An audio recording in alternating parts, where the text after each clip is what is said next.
Hello and welcome to Access Sportsnet. Lakers driven by your Southern California Honda dealers. I'm Chris McGee. We got Robert Ory and Allie Clifton. We got Brez and Mike Trudell handling the duties downtown. Up 195, guys, with 2 minutes and 44 seconds.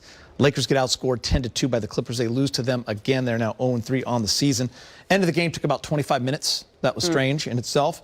But we got to start with that last possession for the Lakers when they were down 103-102, Rob, with 18 seconds left, and you get an early shot from deep from Melo for three. You know, for me, it's I guess I'm too old school, but when you have a guy isolated on the other side, the defense has the opportunity. See, look, the whole defense is keyed in.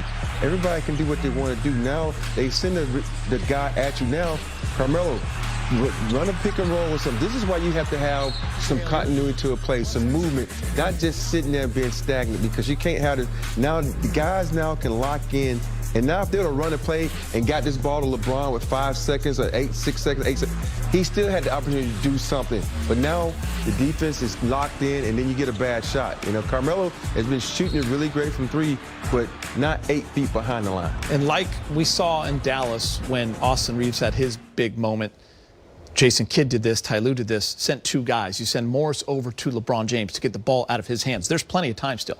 Yeah, you have 2 of the game's greatest in terms of getting downhill as well and putting pressure on your defense. And I think if you look at the second half, obviously we're going to talk about that last possession because it is what it came down to. But ultimately, starting in the third quarter, the Lakers put the Clippers on their heels defensively. They put pressure on them. They were attacking the rim. And so to see that final possession, and to your point, Rob, it just be so stagnant. It's one thing to get Melo, who is connecting from deep, the ball, but that wasn't a rhythm shot for Carmelo. That's not how he's been receiving the basketball in game flow and connecting from deep. So it's a bit disappointing to see that was the final shot. Yeah, I mean, for me, guys, too, lack of execution on that end of the floor. When you look at those final 3 minutes, Rob, that's what's been kind of the story of this year when they lose these close games. Yeah, and also one of the things is like they go to the rack. They don't get the call. They complain. You would think 60 games into the year, you will understand just play basketball. You go to the rack and you play, and that puts them at a disadvantage because now you're complaining to the refs. You don't get an opportunity to get offensive rebound. You don't get back defense. So that's putting you on the heels already because now you're at a mismatch on the defensive end. The Lakers got to understand, hey, we're not going to get calls, but we're the Lakers. We got to just play through that. And for me, when they run these plays at the end of the game, it's too many ISOs. Where is Malik Monk coming off a screen? Where is a drive and kick to Carmelo in the corner instead of a 2-man coming at you, LeBron on his heels, throwing a pop pass, which gives the defense time to collapse back on the player. So they have to find ways to understand that LeBron, nobody's going to let LeBron beat you. And you can't just run ISOs and pick and rolls because they know the playbook is to get it out of his hands. I think execution is the key word that you use. You know, you look at the last 3 games for the Lakers, Golden State, Jazz, and then this one against the Clippers. It came down to possessions, and they're 1-2 in those situations. And you think about the big picture in terms of the final 24 games of the season, and you're looking at the teams that are ahead of you, specifically this one, Clippers in that spot right in front of you. You have to find ways to win games. You have to find ways to win the close games in terms of growth and getting to a place where you ultimately want to be. Yeah, when you look at this Clipper team, and we talked about them in the pregame show, and you got to give them a ton of credit for what they've been able to do. They are a deep basketball team, and the way they play without Paul George and Kawhi Leonard, they deserve a lot of credit. Tonight, listen, last time Morris had an unbelievable game when they played the Lakers. Tonight, he didn't do a lot, but he hit a huge shot at the end of the game with Russ in his face.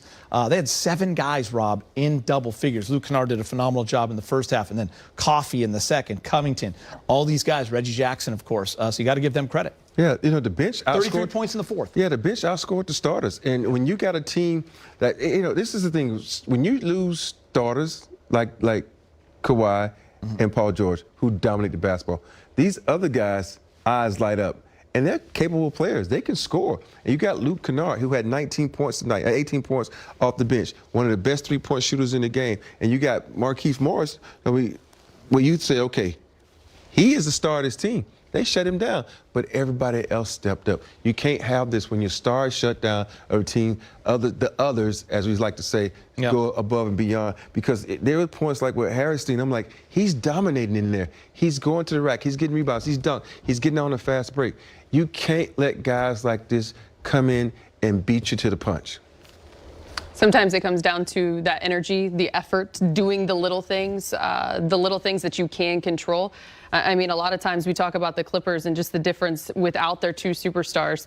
They still have a core and a group of guys that have played together. But at this point in time, the Lakers are giving themselves a chance to win. And they are capable, and they have enough. You will hear Frank Vogel say it. You will hear the players say it after games. They have enough within that locker room. Yeah. And they'll tell you that they're frustrated because the wins and the results aren't showing up the way in which they would like. But there is no excuse at this point. Yeah. This was an entertaining game. A big part of it that will be talked about on social media were all the reviews and how long they took. I mean, Big Game James is over on the islands right now. He's in Hawaii and Maui, and even he had to tweet like there has to be a shot clock on the reviews because it really does kill. It really can take the air. Momentum for both teams, by the way, not just Lakers, Clippers too. I mean, the reviews at the end of the game were crazy, Rob. And one of the things that the NBA is always pride themselves on has the game moves and is no lulls in the game. And to me, every time you go review something, there's a lull. For me, you have to have the guys back in Bristol or wherever they are, New Jersey, and say, hey, this is the call, boom, let's go. But for this to last this long and to have the guys get cold, have the fans sit there and buy more popcorn, it's outrageous, man. And you can't have lulls in the game. I can understand if this was a playoff game. This is a regular season game. Let's go. Let's get it over. And it was just a wacky moment at the end of the game. Yeah, you saw that first review, Allie. It's Russ going to the basket. The Lakers are down 103-102. Good defense by Covington. LeBron gets that ball, throws it to Covington. He hits it out of bounds. So it's Laker basketball. That review was LeBron's foot. And they ultimately said Clippers win the challenge. So then they get the ball. THT gets called for a foul. All this? I know. THT gets called for a foul. So the Lakers review that, and it's actually an 8-second call coming up. So all this stuff is happening in the final 20 seconds of the game. But then at one point, you think to yourself, too, and they're professionals, you all have jobs to do, right? But you go from trying to figure out what scheme you're going to run defensively to get the stop, and then you're automatically all of a sudden needing to draw up a play and run something offensively. So there's no wonder why there's some stagnant, because we're all wondering if a whistle is going to blow and another review is about to happen. I just think that I agree with, I retweeted Big Game. There needs to be a shot clock. There needs to be something when it comes to a certain time limit with these reviews, because especially down the stretch in a game like this where the outcome does matter, it can't happen like that.